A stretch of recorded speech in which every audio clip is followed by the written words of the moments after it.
I'd like to welcome you to the Lax'Yip of the Gitanyow Lax'Yip tribe. My head chief is Sagamiga, and there's also Simidix who's given us permission to film down here at the mouth of the Kitwanga River in the Skeena. We're here to look at the effects of climate change towards how it looks now compared to a few years back. I'm not sure how far the rocks go out, but and it looks like the water is pretty far down. Most of it is not very normal. The normal part of it is that there's still water, but what's not normal is the amount, like the level of snow is a lot less. I think when I was younger, I grew up here in Kitwanga, and coming down here year after year when I was younger, the snow would be like up to my waist at least. We'd have to snowshoe down here. We weren't able to drive down here like we are now.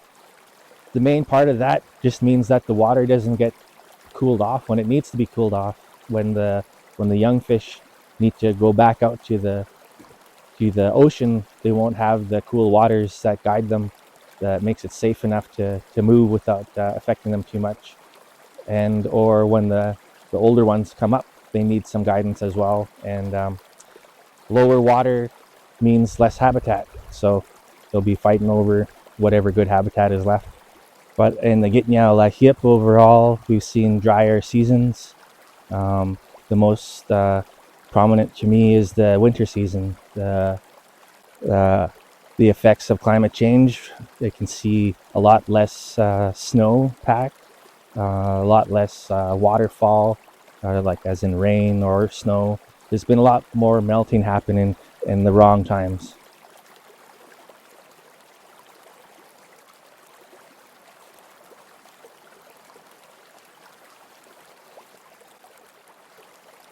I would argue that all of our data collection helps our chiefs make great decisions, and it all can be related to climate change. Comparing baseline data to what's going on right now, we can tell not just the temperatures, but air temperatures, but there's water temps, there's habitats. You could look at the habitat health for everything right now and compare it to back in, maybe you don't even have to go that far back, maybe 5-10 years. Everyone says you can look back from the 60s and 70s, but even right now from 10 years ago, there's a lot going on that wasn't happening back then.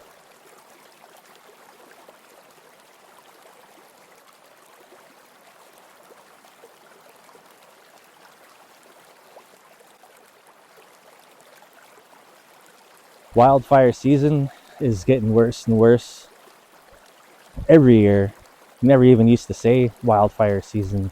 Used to say, hope there's no wildfires around here. But now you know that there's a season coming up. It's summer and it's spring and it's fall, and less water, less coldness means a drier habitat, drier soils, which means the trees and the undergrowth, they're all gonna die a little bit sooner than usual. We're gonna have a lot more tinder in the forests, and what that means for wildfire season is there's a lot more potential for fires to get out of hand.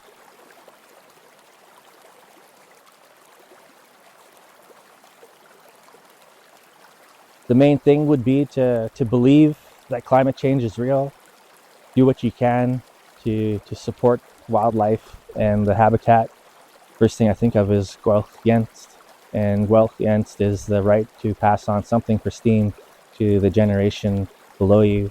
And to me, it's not just the pristine habitats and land and waters, but it's the knowledge as well. You have to have a pristine catalog of knowledge to keep management proper and keep the flow of Gwelch going on for generations to come.